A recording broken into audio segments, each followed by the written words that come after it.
मन निर्मल होना जरूरी है। मन गंदा हो गया तो पूजा पाखंड हो जाएगा।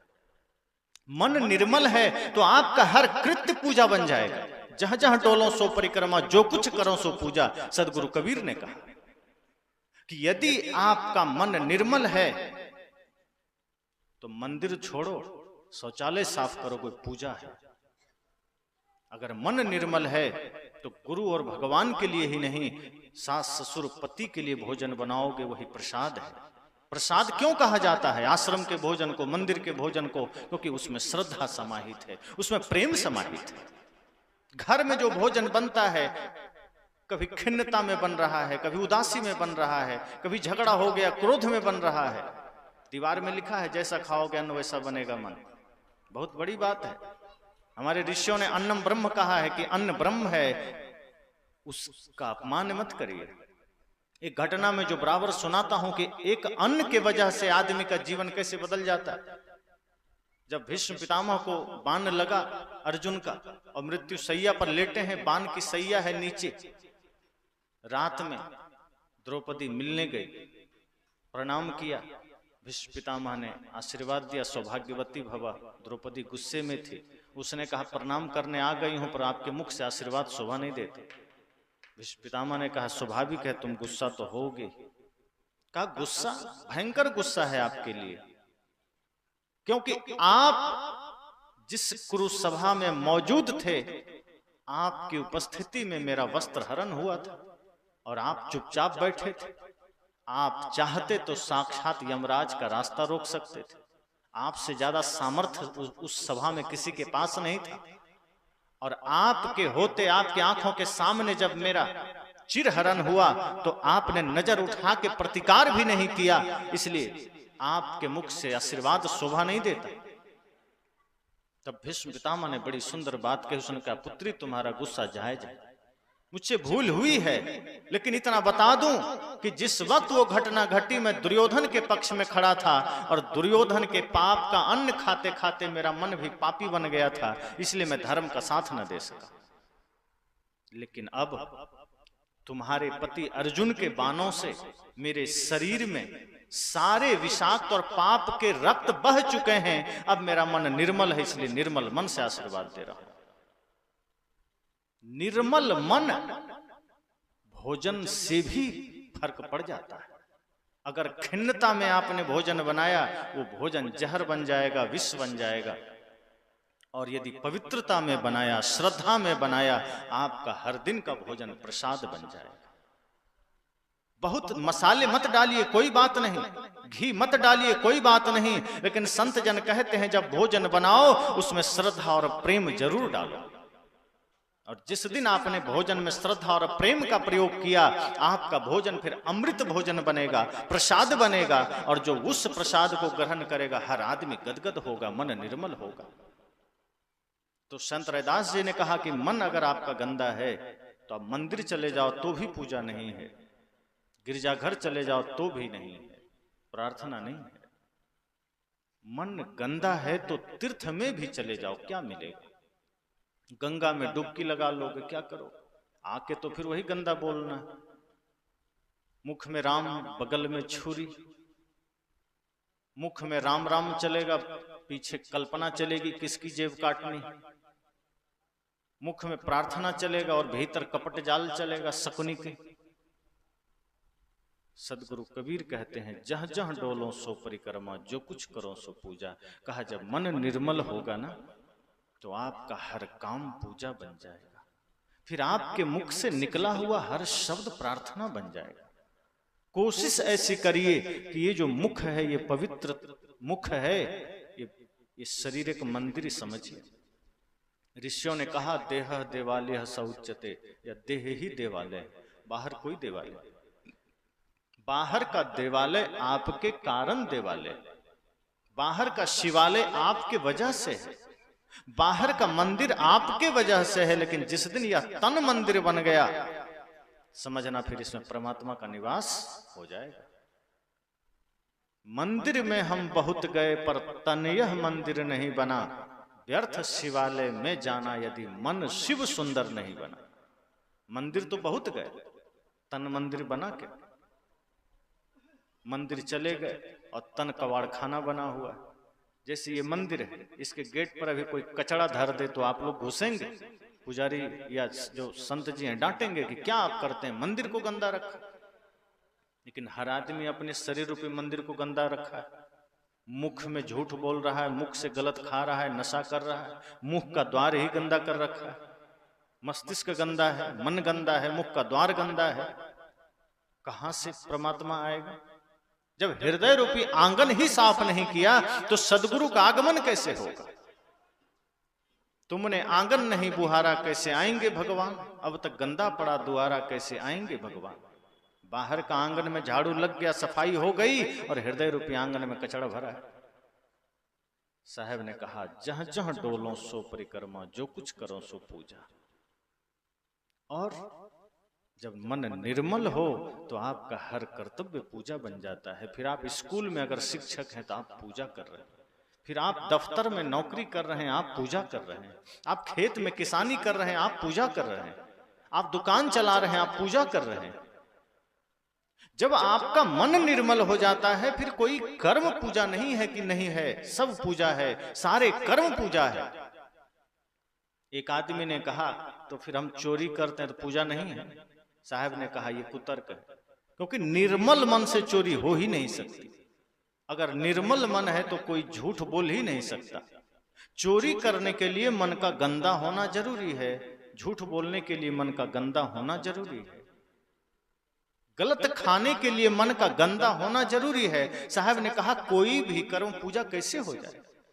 जो कर्म मन की निर्मलता में हो, जिस कर्म में मन निर्मल हो वही कर्म पूजा है। जिसमें मन गंदा है वो पूजा नहीं है। अगर हमने गंदे मन से भजन किया फिर वो भजन झूठा है। अगर हमने अपवित्र मन से गुरु का नाम लिया फिर वो नाम झूठा है, हमारा लेना झूठा है। इसलिए संत रैदास जी ने बड़े भाव से कहा कि तुम जो पूजा कर रहे हो वो पूजा तुम्हारा पाखंड बन जाता है। क्योंकि तुम आओगे फिर तुम जाति पाति फैलाओगे, फिर तुम लोगों को ठगोगे, फिर तुम वही मंदिर में जुआ खेलोगे, फिर तुम वही भगवान के नाम पर नशा करोगे। अब गजब की बात है, बहुत लोग अब भगवान के नाम पर बीड़ी बेचता है। अब कई जगह देखें गणेश बीड़ी मिल जाएगा अब गणेश जी बीड़ी शायद पिए होंगे, तो आश्चर्य की बात है। जो कभी बीड़ी जानते नहीं होंगे उनके नाम पर बीड़ी बेची जा रही है। गांजा शिव जी को चढ़ता है ऐसा लोग कहते हैं। एक शिव भक्त ने कहा कि मैं गांजा इसलिए पीता हूं कि शिव जी को गांजा चढ़ता है, नहीं पीऊंगा तो उनका अपमान हो जाएगा। मैंने कहा, किस शास्त्र में लिखा है शिव जी गांजा पीते थे? उसने कहा, सुना है इसलिए मैं गांजा पी लेता हूं। मैंने कहा चलो ठीक है, मान लिया तुम्हारी बात कि शिव जी को गांजा चढ़ता था, वो गांजा पीते थे, तुम पीते हो, तो शिव जी जहर भी पिए थे, एक आध बार तुम भी ट्राई करो और राम नाम सत्य हो जाएगा। अपनी सुविधा के अनुसार काम करते हो। शिव जी तो गले में सांप भी रखते थे, तुम भी रख के देखो।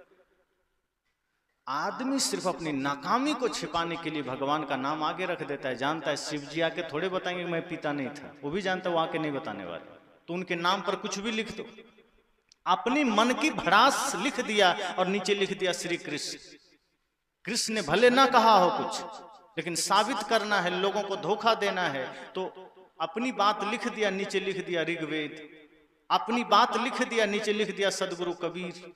अब भले सदगुरु कबीर ने कही ना हो बातें, लेकिन महापुरुषों के नाम पर हम अपने मन की भड़ासें लिख देते हैं और लोगों पर थोप देते हैं। देखो साहब ने कहा कि देखो राम ने कहा है, कृष्ण ने कहा है, बुद्ध ने कहा है। साहब कहते हैं गंदे मन में यही होता है। जब मन गंदा हो तो यही होता है, गंदे ख्याल आएंगे, गंदे चिंतन आएंगे, फिर हम गलत करेंगे और हम थोप देंगे कि ऐसा लिखा है। फिर नशा करेंगे, बोल देंगे वहां होता है। मांस खाता है आदमी, बकरा चढ़ाता है माता देवी दुर्गा को, मूड़ी सिर काट के चढ़ा दिया और फिर उतार के ले गया घर, बना के खा लिया। चूंकि आदमी को बकरा का मांस पसंद है इसलिए बकरा चढ़ा रहा है। अगर उसको ये रहता कि नहीं देवी माँ को ही खिलाना है, वो कुत्ता भी चढ़ा देता कि लोग कुत्ता काट के चढ़ा देते हैं, क्योंकि जानता है कुत्ता खाना नहीं है, खाना बकरा है, तो वो बकरा चढ़ा रहा है। जैसा भगवान है वैसी पूजा करते हैं। अब किसी आदमी को शुगर है वो भगवान के लिए हलवा बना रहा है तो उसमें चीनी नहीं डालता है, बिना चीनी का हलवा भगवान को चढ़ा रहा है। उस भले आदमी को कौन समझाए शुगर भगवान को थोड़े, शुगर तुम्हें है। अगर पक्का बोध हो जाए कि नहीं भगवान खाएंगे ही तो वो तो चीनी डाल के चढ़ाएगा ना, और वो जानता है भगवान को खाना नहीं है, उनके नाम पर हमें ही गटकना है, तो वो चीनी हटा लेता है कि कहीं मुझे फिर डॉक्टर के यहाँ जाना ना पड़ जाए। इतना भरोसा भी नहीं भगवान पर। हम अपनी नासमझियों को भगवान का नाम दे देते हैं, हम अपनी मूर्खता को भगवान के मत्थे चढ़ देते हैं कि बस तुम ही सहारा हो, तुम ही संभाल लेना। साहब ने कहा ये सब गंदे मन का लक्षण है। इसलिए जब मन निर्मल हो जाता है सत्संग के द्वारा, गुरु ज्ञान के द्वारा, ध्यान के द्वारा, क्योंकि सवाल तो होगा ना मन निर्मल कैसे करें, बहुत बात कर रहे हैं निर्मल निर्मल कैसे होगा। साहब ने कहा यही सत्संग गंगा में होगा, ध्यान के द्वारा होगा। शुद्ध आहार लीजिए, गुरु में आस्था रखिए, कभी भी अपनी सांसों का गलत इस्तेमाल मत करिए। एक एक श्वास बीत रहा है, एक एक पल हमारी आयु निकलती चली जा रही है, हम गलत करते चले जा रहे हैं। हमने आज तक अपने जीवन में अपनी सांसों का सदुपयोग किया नहीं है ना। शायद तो कहते हैं श्वास श्वास में नाम लो वृथा सांस मत खोए, ना जाने इस सांस का आवन हो ना हो। साहब कहते हैं अरे 1 घंटे सत्संग नहीं करना, ये 4 घंटे का सत्संग नहीं करना, साहब कहते हैं 24 घंटे सत्संग करना। श्वास श्वास में गुरु का नाम लेना, एक भी श्वास अगर खाली गया उस श्वास में आप पाप कर लेंगे, उस श्वास में आपसे भूल हो सकती है। इसलिए साहब कहते हैं तन से काम और मन से राम कहें कबीर सरे दो काम। वो कहते हैं मन में राम चलता रहे, मन में सतनाम चलता रहे, मन में गुरु का नाम चलता रहे, गुरु का स्मरण मन से चलता रहे, श्वास में चलता रहे, और हाथ से सेवा करते रहो। जब श्वास श्वास में गुरु का नाम चलता रहेगा, ये हाथ कभी किसी के साथ बुरा नहीं कर सकता। जब श्वास श्वास में गुरु का भजन चलता रहेगा, आपका कदम कभी शराब खाने की ओर नहीं जा सकता। जब हम गुरु को विसार देते हैं, गुरु का नाम लेना छोड़ते हैं और कचड़ा जैसे ही मन में लाते हैं, शराब खाने की ओर हमारा कदम चला जाता है, फिल्म की ओर हमारा मन चला जाता है। आप देखिए कोई फिल्म लगा दीजिए शहर में नया, आदमी फर्स्ट शो पहला ही दिन दौड़ के देखना चाहता है। कहीं फ्री का चीज बंटवा दीजिए, कोई राशन पानी बंटवा दीजिए, आदमी अगर 5 दिन का कैंप लगा है पहला दिन दौड़ के लेना चाहता है, लेकिन 4 दिन का सत्संग रख दीजिए, आदमी कहता है पहला दिन क्या करेंगे, तीसरा दिन चलेंगे। सांसारिक सामान लेना हो तो हम पहला दिन पहले ही घंटा भीड़ में घुस के ले लेते हैं, क्या पता बचे ना बचे। और सत्संग के लिए ये प्यास नहीं है, सत्संग के लिए वो ख्याल नहीं है, वो जिज्ञासा नहीं है। हम सोचते हैं तीसरे दिन चलेंगे, दूसरे दिन चलेंगे, आज क्या है, जैसे कि हम अपने जीवन का इंश्योरेंस करा रखे हैं कि कल तक कुछ होगा ही नहीं। साहब तो कहते हैं एक एक क्षण हमारा मृत्यु की ओर जा रहा है, एक एक पल हमारा मृत्यु की ओर जा रहा है, और हम इतने बेहोश हैं। सत्संग को साधारण मत समझिए, असली यही आपके जीवन को जीवंत बनाएगा। बाहर की चीजें आपके शरीर की व्यवस्था के लिए है, शरीर के संसाधन के लिए है, शरीर के सुख के लिए है, लेकिन शरीर नश्वर है, ये ध्यान बना रहे। जिस शरीर के लिए आप धन जोड़ रहे हैं, संसार जोड़ रहे हैं, वो शरीर यहीं रह जाना है, वो शरीर नहीं जाएगा। और जो जा सकता है उसके लिए हम कुछ करते नहीं है, जोड़ जोड़ के जमा कर रहे हैं। एक दिन मृत्यु आएगी, कहेगी चलो चल देंगे, सब पड़ा रह जाएगा। फिर आप अंधेरे में कहेंगे किसने मुझे लाकर यहां छोड़ा है। शमशान घाट में पड़े होंगे अकेले अंधेरे में, और आप कहेंगे किसने मुझे लाकर यहां छोड़ा है। वो मृत्यु कहेगी जिसके लिए तुमने जीवन भर धन को जोड़ा है, उन्हीं ने तुम्हें इस अंधेरे में छोड़ा है, कोई पड़ोसी नहीं लाया।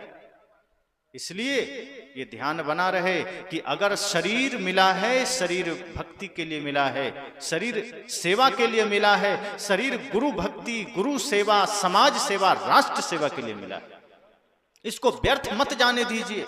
जब गुरु की सेवा की बात आए तो हम कृपण हो जाते हैं, लेकिन अपने लिए दुनिया भर का काम करने लग जाते हैं। साहब कहते हैं अपने लिए तो सभी जिया करते हैं, औरों के लिए जियो तो और बात है। यूं तो एक ही पांव पर चला करते हैं लोग, अगर दूसरा भी साथ दे तो और बात है।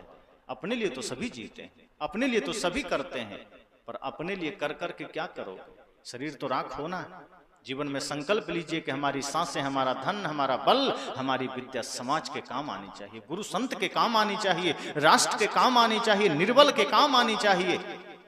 अगर आपका शरीर किसी निर्बल के काम ना आया, अगर आपकी सेवा किसी निर्बल को प्राप्त ना हुई, किसी गुरु संत को प्राप्त न हुई, तो समझना ये शरीर व्यर्थ चला गया और फिर ये जीवन आप हार गए।